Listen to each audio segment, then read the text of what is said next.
बच्चों, अब इसके आगे का देखिए, यहाँ से मैं प्रस्तुत हूँ चाहे मेरी मिट्टी जनपद की धूल बने। मैं प्रस्तुत हूँ चाहे मेरी मिट्टी जनपद की धूल बने, फिर उस धूलि का कण कण भी मेरा गतिरोधक शूल बने। अपने जीवन का रस देकर जिसको यत्नों से पाला है, क्या वह केवल अवसाद मलिन झरते आंसू की माला है? वे रोगी होंगे प्रेम जिन्हें अनुभव रस का कटु प्याला है। वे मुर्दे होंगे प्रेम जिन्हें सम्मोहनकारी हाला है। मैंने विदग्ध हो जान लिया, अंतिम रहस्य पहचान लिया। मैंने आहुति बनकर देखा यह प्रेम यज्ञ की ज्वाला है।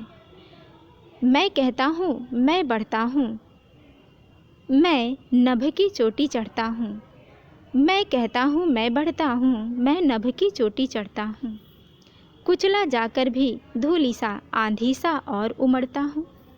मेरा जीवन ललकार बने, असफलता ही असिधार बने।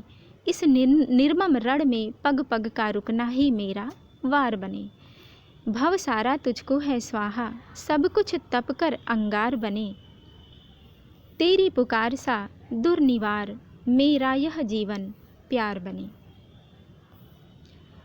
कवि कहते हैं कि मुझे अपनी जनपद अर्थात अपने क्षेत्र की धूलि बन जाना। कहते हैं कि मैं कब कहता हूँ मेरी मिट्टी जनपद की धूल बनी, मैं प्रस्तुत हूँ। इसके लिए कवि प्रस्तुत है कि मैं जनपद की धूलि बनूं।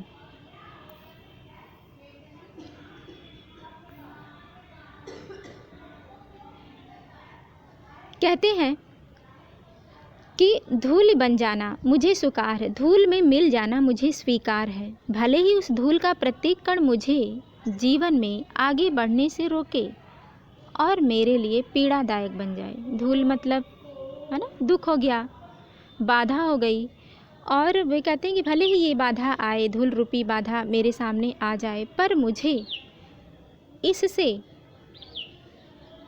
कोई दिक्कत नहीं है। मैं आगे बढ़ना चाहता हूँ, उस धूल के कण के साथ मैं जीवन में आगे बढ़ना चाहता हूँ।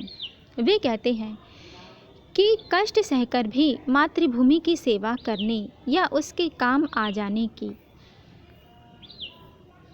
यदि मैं यह कष्ट और पीड़ा सह करके अपनी मातृभूमि के काम आ जाऊं, धूल में मिलने से मतलब है मातृभूमि के काम आना, तो मेरा जीवन क्या हो जाएगा, सफल हो जाएगा।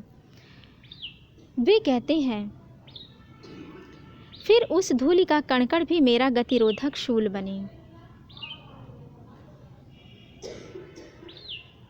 उसी धूल का, जिस धूल में मैं मिलने की इच्छा रखता हूँ, प्रत्येक कण मुझे जीवन में आगे बढ़ने से रोके। शूल बनने का मतलब है आगे बढ़ने से गतिरोधक, मेरे गति को यानी मेरे मार्ग में आगे बढ़ने को, ठीक है, बाधा उत्पन्न करे वह धूल, रोके, शूल बने, पीड़ा दे, कष्ट दे। पर मैं कहता हूँ मैं बढ़ता हूँ, मैं तो कहता हूँ कि मैं यह धूल में रह करके आगे बढ़ूँगा, कष्ट सहन करूँगा और पीछे नहीं हटूँगा। क्यों? क्योंकि यदि मातृभूमि में मैं मिल जाऊँ,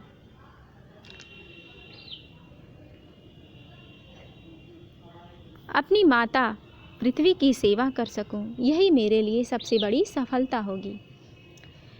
कवि का कहना है कि हम अपना कर्तव्य समझकर जिसका पालन पोषण करते हैं, जिस पर अपना सब कुछ न्यौछावर कर देते हैं, उस श्रम, क्या वह केवल अवसाद मलिन झरते आंसू की माला है? वे कहते हैं कि प्रतिफल केवल इस जीवन का, है ना, प्रतिफल बदले में हमको क्या मिलता है? उस श्रम, उस त्याग और आत्मीयता का प्रतिफल हमें केवल दुख, उदासी और आंसू की माला यानी अश्रु के रूप में कदापि प्राप्त नहीं हो सकता। अर्थात हमें कर्मों के परिणामों की चिंता छोड़ सदा कर्तव्य पथ पर चलते रहना चाहिए।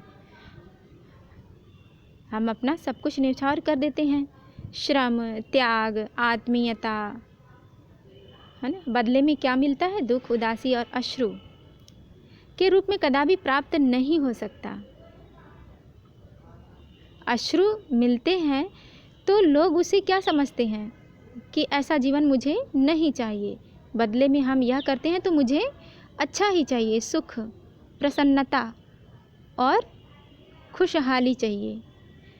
तो इसलिए, लेकिन कवि का मानना तो कुछ और ही है। वे कहते हैं कि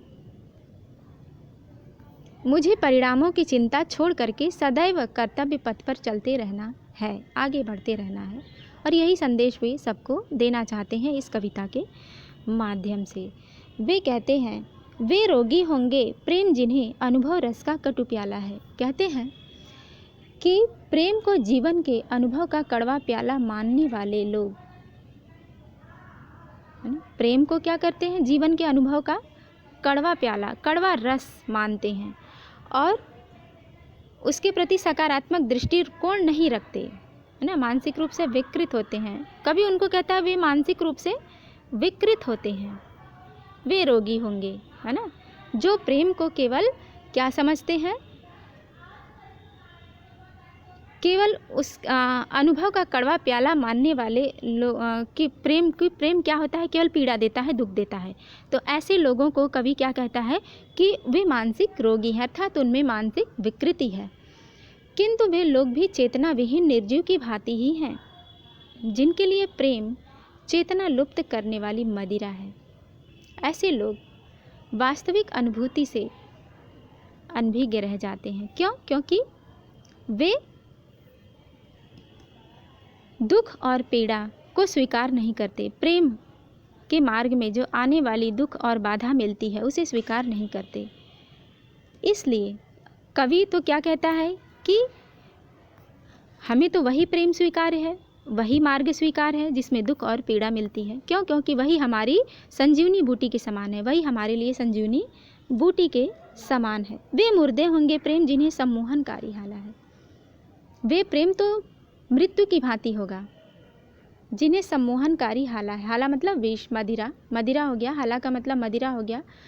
वे अपनी चेतना को लुप्त करने वाली मदिरा की शरण में चले जाते हैं।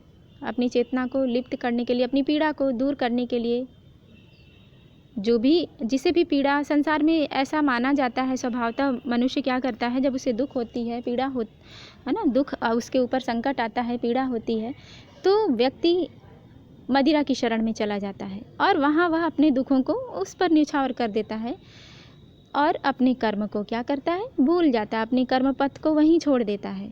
तो यहाँ कवि की चेतना क्या है? वे कहते हैं वे चैतन्य नहीं है, वे लोग, है ना, ऐसा प्रेम तो मुर्दे की भांति है, सम्मोहनकारी, जिसका सारा हाला यानी मदिरा ने उसको अपनी वश में, मदिरा वश में कर लेता है और मनुष्य जागरण की ओर से विमुख हो जाता है। इसलिए कवि कहते हैं आगे कि मैं उनमें से नहीं हूँ। मैंने विदग्ध हो जान लिया, अंतिम रहस्य पहचान लिया। विदग्ध हो यानी जल करके, प्रेम के दुख को, कष्ट को सहन करके मैंने जान लिया। वे कहते हैं अनुभव का कड़वा प्याला, अनेक बाधाओं एवं कठिनाइयों की आग में जलकर जीवन के अंतिम रहस्य को मैंने समझ लिया है। क्यों? क्योंकि मैंने स्वयं आहुति बनकर देखा है। प्रेम रूपी यज्ञ की ज्वाला का पवित्र कल्याणकारी रूप हमने देखा है। विभिन्न कठिनाइयों एवं बाधाओं को पार करके ही आज विकास एवं प्रगति के इस शिखर पर मैं पहुंचा हूँ। कवि धूल से प्रेरणा लेते हुए कहता है आगे, कहते हैं मैं कहता हूँ, मैं बढ़ता हूँ, मैं नभ की चोटी चढ़ता हूँ, मैं बढ़ता हूँ, मैं चढ़ता हूँ, नभ की चोटी चढ़ता हूँ, कुचला जाकर भी धूली सा, आंधी सा और उमड़ा हूँ। कहते हैं कि मैं कुचला जाकर भी, धूल से प्रेरणा लेते हुए कहता हूँ, जिस प्रकार धूल लोगों के पैरों तले रौंदी जाती है फिर भी हार नहीं मानती और उल्टे आंधी का रूप धारण कर रौंदने वालों को ही पीड़ा पहुंचाने लगती है। देखा होगा आपने कि धूल जब जो धूल को लोग पैरों से अपने दबा करके, चढ़ करके उसके आगे निकल जाते हैं, लेकिन वही धूल क्या होती है, आंधी का भयंकर रूप लेकर के रौंदने वालों को ही पीड़ा पहुंचाती है। धूल आँखों में लगती है ना, उन्हें नुकसान पहुंचाती है। उसी प्रकार कवि कहते हैं मैं भी जीवन के संघर्षों से पछाड़ खाकर कभी हार नहीं मानता, पीछे जा कर के मैं कभी हार नहीं मानता। जैसे कि लोग मदिरा की शरण में चले जाते हैं, बल्कि आश्वानित होकर मेरा जीवन ललकार बने, असफलता ही असीधार बने, इस निर्मम रण में पग पग का रुकना ही मेरा वार बने। भव सारा तुझको है स्वाहा, सब कुछ तप कर अंगार बने, तेरी पुकार सा दुर्निवार मेरा यह नीरव प्यार बने। कवि कहते हैं मेरा जीवन ललकार बने, है ना। कहते हैं कि संघर्षपूर्ण यह मुश्किलों का सामना करके ही सफलता को प्राप्त किया जा सकता है। जीवन में आशा उम्मीद को रख करके, सहेज करके ही आगे बढ़ा जा सकता है।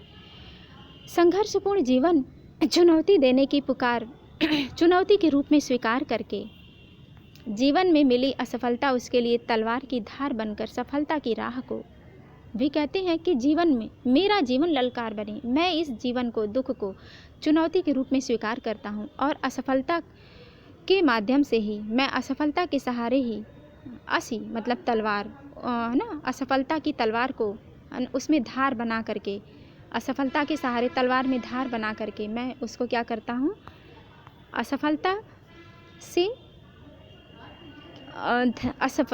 तलवार की धार बनकर, असफलता रूपी तलवार की धार से मैं क्या करता हूँ, सफलता की राह को कांटों रहित बना देता हूँ, है ना। सफलता की राह को कांटों रहित बना देता हूँ, अर्थात जब तक दुख और पीड़ा ना झेलो तब तक सफलता नहीं मिलती। अर्थात कहने का मतलब ये है कि सफलतापूर्ण मार्ग में बाधाएं तो आती ही हैं। कवि का कहना यही है, कठिन संग्राम, कठिन जीवन संग्राम ही क्या होता है, मनुष्य को आगे बढ़ाता है। अंततः कवि ईश्वर के प्रति आभार व्यक्त करते हैं। वे कहते हैं कि इस निर्मम रण में पग पग का रुकना ही मेरा वार बने। इस निर्मम रण में, निर्मम यानी कठोर युद्ध में, पग पग पर, प्रत्येक कदम पर रुकना ही मेरा वार बने, है ना। रुक रुक करके बाधाएं आती हैं, रुकना पड़ता है, तो क्या हुआ, मुझे आगे तो बढ़ना है। फिर कवि से ईश्वर के प्रति आभार व्यक्त करते हुए कहते हैं कि मैं अपनी हार, असफलता, कहते हैं भव सारा तुझको है स्वाहा, सब कुछ तब कर अंगार बने, तेरी पुकार सा दुर्निवार मेरा यह जीवन नीरव प्यार बने। सारा संसार ही तुम्हें समर्पित कर रहा हूँ। मैं चाहता हूँ कि मेरे द्वारा तुम्हें आहुति रूप में समर्पित की गई सारी वस्तुएं, जैसे अब देखिए बच्चों, यहाँ पे वही फिर शीर्षक आ जाएगा। जिस तरह से शीर्षक मैंने आहुति बन करके देखा है, आहुति डालने पर जो यज्ञ की सामग्री के सहारे जो है हवन जो में सामग्री यज्ञ में जो डाली जाती है, फिर अग्नि की ज्वाला भड़कती है, फिर वह देव को समर्पित होती है, ईश्वर को समर्पित हो जाती है। उसी तरह से वे कहते हैं, कवि भी कहते हैं कि मेरा सारा दुख जो पीड़ा है, मैं अपने हृदय से उनको स्वीकार करके अपने जीवन में और तुझे पूर्ण रूप से आहुति के रूप में उसे न्योछावर करता हूँ, आपके चरणों में उसको मैं सौंपता हूँ, समर्पित करता हूँ।